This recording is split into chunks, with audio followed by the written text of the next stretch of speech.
នៅក្នុងវីដេអូនេះខ្ញុំនឹងប្រាប់អ្នកគ្នាអំពីការធ្វើ CV បានស្អាតមើលទៅដូច professional ដោយប្រើ Canva ទោះបីអ្នកគ្នាអត់ចេះ design អត់ចេះអីក៏ដោយអ្នកគ្នាគ្រាន់តែមានកម្មវិធី Canva នៅក្នុងទូរស័ព្ទដៃឬក៏ក្នុងកុំព្យូទ័រអ្នកគ្នាអាចធ្វើបានដូចគ្នាអញ្ចឹងកុំឲ្យខាតពេលយើងចូលទៅកាន់វីដេអូនឹងទាំងអស់គ្នាតែម្ដងបន្ទាប់ពីអ្នកគ្នា sign in ហើយ sign in ចូល Canva ណាបន្ទាប់អ្នកគ្នាបើកឲ្យអ្នកគ្នាទៅស្វែងរកពាក្យថា template អញ្ចឹង template នៅខាងឆ្វេងអ្នកគ្នានៅ menu ខាងឆ្វេងអ្នកគ្នាចុចមកតមកឃើញពាក្យ search នេះហើយឃើញគេដាក់ពាក្យលើ template ហើយមាន search កន្លែងនេះអញ្ចឹង search ហ្នឹងអ្នកគ្នាវាយពាក្យថា CV វាយពាក្យថា CV មកឬក៏អ្នកគ្នាអាចយកពីកន្លែងនេះក៏បាននេះ resume នេះណានេះតែយើង search មកខ្ញុំ search ពាក្យថា CV ហើយតមកយើង enter មកយើង enter មកណាហ្នឹងហើយអញ្ចឹងយើងឃើញថាមាន template ជាច្រើនដែលយើងមិនបាច់ចាំ design អីហត់ខ្លួនឯងទេគ្រាន់តែយើងជ្រើសរើសមកថាមួយណាដែលយើងស្រឡាញ់ពេញចិត្តយើងចុចលើហ្នឹងហើយយើងយកមកកែមកគឺលឿនតែម្ដងគឺតា1នាទី2 3នាទីគឺហើយតែសំខាន់គឺ content នៅក្នុងហ្នឹងគឺអ្នកគ្នាត្រូវទៅ share មិនបែបម៉េចគឺតាមអ្នកគ្នាទេតែបើ design គឺ design តាម plate ហ្នឹងអញ្ចឹងព្រោះថាឥឡូវខ្ញុំអូសមើលសិនណាខ្ញុំអូសមើលទៅលើទៅក្រោមចុះមកថា template មួយណាដែលខ្ញុំចង់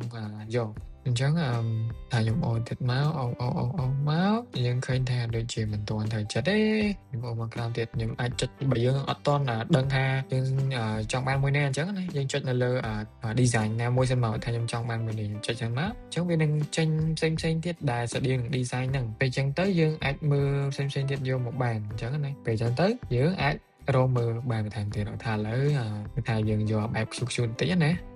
ថាឥឡូវយើង apply ទៅមួយគេថាតកតងមួយនឹងគ្រូរៀនទីចាស់អូខេខ្ញុំចុចមកចឹងយើងចុចនៅលើ template នឹងមួយមិញសិនហ្នឹងមកណាហើយបន្ទាប់មកយើងនឹងឃើញពាក្យថានេះ customize this template អញ្ចឹងនៅក្នុង Canva យើងដឹងថាវាមាន free និងបង់លុយអញ្ចឹងករណីថាគឺណាយើង premium អញ្ចឹងយើងធ្វើអត់បានទេប៉ុន្តែយើងអាចប្រើរបស់ណាដែល free ណាគ្នាចឹងថាឥឡូវខ្ញុំចុចយក customize នេះអញ្ចឹងដើម្បីកែគឺយើងចុចពាក្យថា customize អ្នកគ្នាឃើញអ្នកខ្ញុំ zoom មកធំអញ្ចឹងណាចុចមកខ្ញុំចុច customize ហ្នឹងអញ្ចឹងបើសិនជាអ្នកគ្នាបើកមកឃើញពាក្យបែបនេះអ្នកគ្នាចុចពាក្យថា continue browser instead មានន័យថាគឺយើងនៅប្រើនៅលើ browser យើងអត់ទៅប្រើលើ app ទេចុចមកអូខេឥឡូវយើងឃើញ CV មួយអញ្ចឹងយើងបាន CV មួយបាត់ហើយអញ្ចឹងគាត់ថាtechnique មួយទៀតយើង search មកយើង search ថា CV ហ្នឹងណា CV ហ្នឹងគឺតាក់ទងមួយគេគាត់ថាឥឡូវខ្ញុំបិទសិនCV ហ្នឹងយ៉ាងនេះយើង CV ហ្នឹងគឺវាទូទៅពេកគាត់ថាឥឡូវយើងចង់បាន CV តាក់ទងមួយ accounting អីចឹងមកយើង search ពាក្យថា CV accounting នេះ account content CV អញ្ចឹងគឺចេញប្រភេទជា accountant CV ហ្មង sorry ចេញ CV មកអញ្ចឹងណាពេលអញ្ចឹងទៅព័ត៌មានអីនៅក្នុងហ្នឹងគេសរសេរទៅវា relate វាតាក់ទងជាមួយនឹង accounting ពេលអញ្ចឹងយើងអាចយកជាអីគេយកជាគំរូអញ្ចឹងទៅតែឥឡូវយើងអាចប្រើ ChatGPT បានតើអ្នកគ្នាអាចឲ្យ ChatGPT សរសេរទៅសំខាន់គឺអ្នកគ្នាសរសេរអីដែលគ្នាចង់ឲ្យវាសរសេរអញ្ចឹងណាអញ្ចឹងមានអីទៀតគឺបាន CV បាត់ហើយយើងគ្រាន់តែអីគេដែលយើងត្រូវកែគឺទី1គឺរូបភាពរបស់យើងអានេះថាយើងជាប់មកឃើញរូបភាពរបស់គេអញ្ចឹងរូបភាពរបស់គេអញ្ចឹងគឺយើងចុច delete មកអ្នកគ្នា delete មកគឺវានឹងនៅសល់ចេះគឺនៅសល់បែបនេះគឺអ្នកគ្នាគឺមានអីគឺយើងអូសរូបថតអ្នកគ្នាដាក់ចូលក្នុងហ្នឹងមកគាត់ថាឥឡូវខ្ញុំយក photo ពីCanva ចុះអញ្ចឹងខ្ញុំអូសមកថាឥឡូវខ្ញុំអូសឲ្យវាចេញមកចាស់ហ្នឹងឲ្យវា download នៅលើ file ហ្នឹងសិនណាគេនេះឲ្យចេញចាស់មកតែមកគឺអ្នកគ្នាអូសចូលក្នុង frame ហ្នឹងមកឃើញអត់អញ្ចឹងយើងបានរូបហ្នឹងបាត់ហើយបើយើងឃើញថារូបហ្នឹងតូចពេកយើងចុច double click លើហ្នឹងមកចុចរហូតដល់ចេញសញ្ញានេះចេញសញ្ញាបែបនេះណាព្រោះយើងទាញមកយើងមើលថាប៉ុណ្ណាដែលគិតថាស័ក្តិសមមួយយើងគឺយើងចុច enter មកឬក៏យើងចុចនៅលើផ្ទាំងកន្ទៃណាមួយបានចុចមកហើយតមកនេះយើងបដូរឈ្មោះមកដូរដាក់ម៉ានេះខ្ញុំអត់ដូរទេខ្ញុំខ្ជិលដូរ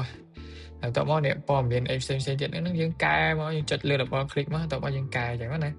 ហើយយើងបន្ត set វិញដូចថានេះ edit នេះយើងចុច double click មកភាសាគេដាក់ជា group អញ្ចឹងគេស្រួលទាញចុះឡើងណាហើយនេះដូចដំណើរកន្លែងបើមាននេះយើងចុចលើនឹងមកហើយដើម្បីកែព័ត៌មាននឹងមកឬក៏យើងអាចយកតាមរបស់គេហ្នឹងក៏បានប៉ុន្តែគេលួថារបស់យើងវាមិនដូចរបស់គេព័ត៌មានអីចឹងណាហើយនេះកន្លែងនេះយើងអាចកែពណ៌បានតានេះ ថាពណ៌ខាងក្រៅនេះយើងចុចនៅកន្លែងពណ៌នេះមកយើងចុចនៅលើsorry ចុចលើផ្ទាំងខាងក្រៅនេះមកនេះពណ៌កែជុកហ្នឹងណាតមកនេះវាមានឃើញពណ៌ color នៅនេះអញ្ចឹងយើងចង់ដូរទៅជាពណ៌អីផ្សេងទៀតក៏បាននេះឃើញតាមចំណង់ចំណូលចិត្តរបស់យើងអាចសេរីពណ៌អីផ្សេងទៀតខ្ញុំមិនចូលចិត្តវិញខ្ញុំយកដូចរបស់គេចោះខាងក្រៅនេះក៏ដូចគ្នាយើងចុចនៅលើ background នឹងមកនៅលើផ្ទៃ design នេះតែមកយើងចុចដូរពណ៌បានដូចគ្នាល័យអក្សរហ្នឹងក៏ដូចគ្នាកន្លែងបន្ទាត់នេះអីយើងអាចកែសម្រួលតាមនឹងកន្លែងនេះអីនេះយើងចុចមកយើងសរសេរអីបានចឹងឃើញអត់ទោះបីអ្នកនេះអត់ចេះ design តែអ្នកនេះអាចធ្វើ CV បានស្អាតដែរព្រោះឲ្យ CV ឥឡូវគេធ្វើបែបអញ្ចឹងណាអ្នកគ្នានិយាយរឿងច្រើនអញ្ចឹងវីដេអូហ្នឹងគឺមានតែប៉ុណ្ណេះទេអញ្ចឹងកុំភ្លេច subscribe ជួបគ្នានៅវីដេអូក្រោយទៀតបាយ